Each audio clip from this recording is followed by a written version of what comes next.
pour une photo d'entrée un peu.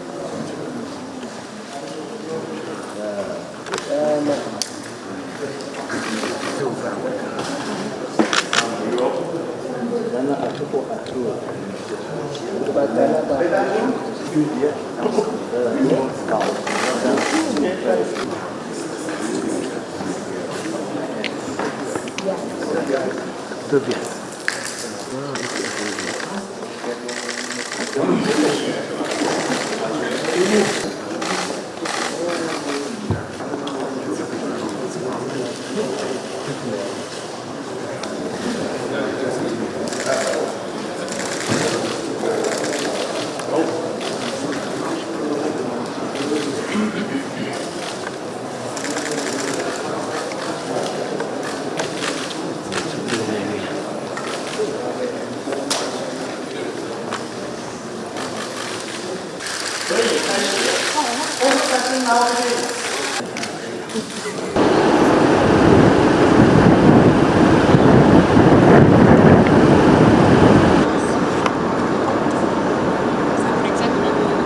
We all agree that China, yet again, is demonstrating that China's relationship with Africa is beyond partnership, is beyond friendship.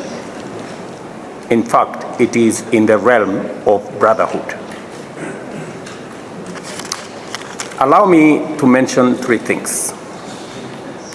The opening of the 1.4 billion people market to African products, goods, and services significantly enhance Africa's contribution to global trade that at the moment is at a low of 3%. The continued investment in our physical infrastructure, including digital infrastructure, will significantly enhance Africa's connectivity, facilitating intra-Africa trade that currently is the lowest globally. And with the Africa Continental Free Trade Area being the relevant infrastructure for us to tap into, China's contribution in this space will go a long way in enhancing Africa's intra-trade. And finally, with the investment in health, education, and SME infrastructure, our preparedness to provide, as it has been built, 40% of the world workforce. These investments will assist us deal with our demographic dividend, our young people and women, to equip them with knowledge, skills, and expertise to be able to participate meaningfully in not just Africa's prosperity, but global good as well. You all agree, ladies and gentlemen, that in this context, it is correct to say, long live China-Africa relationship. I thank you. Distinguished guests, ladies and gentlemen.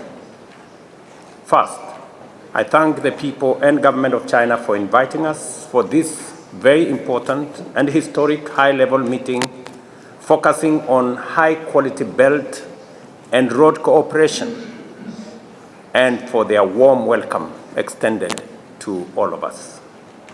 I also acknowledge the deep appreciation and leadership of the FOCA co-chairs and the work done by the Secretariat to diligently coordinate all the preparatory activities which have made this high-level meeting possible.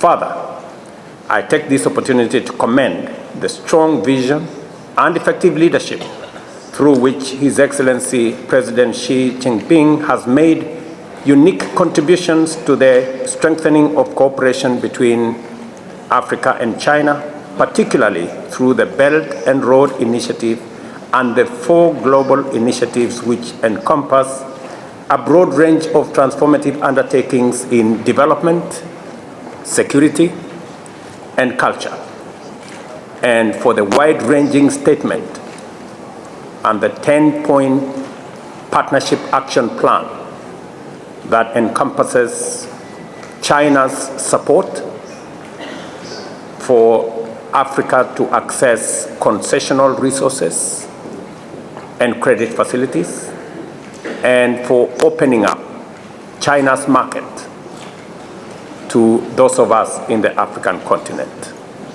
It is a measure of true friendship that our agricultural produce can access Chinese markets. Without a doubt, the impact of the programs and projects under BRI is demonstrable, significant, and positive across the African continent, from north to south and from east to west.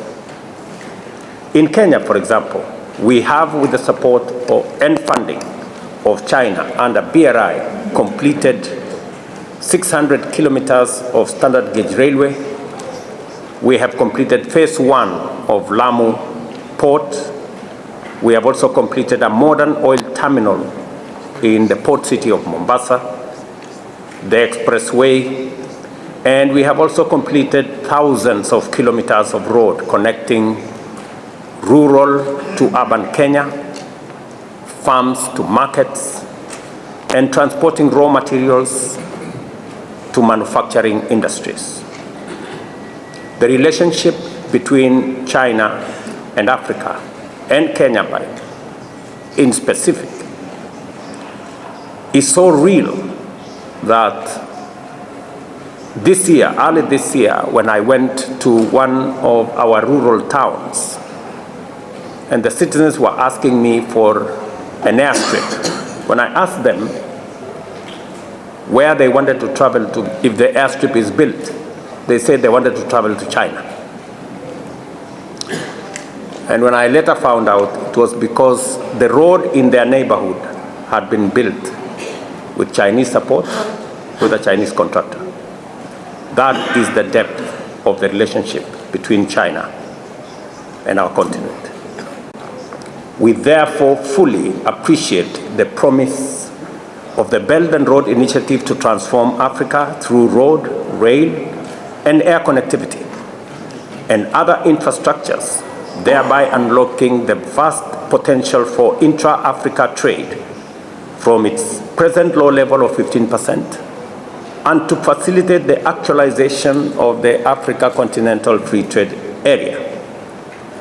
This will enable Africa to unleash its huge manufacturing potential by deploying our enormous renewable energy assets and significant mineral resources to power the continent's ambitious drive to sustainable growth and inclusive prosperity.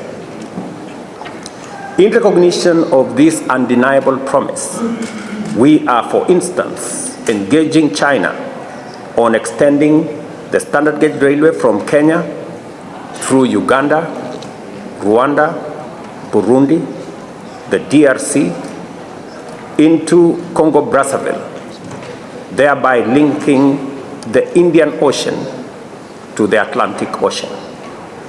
When it is finally implemented, this single project under BRI will deliver for our nations and peoples unprecedented transformation.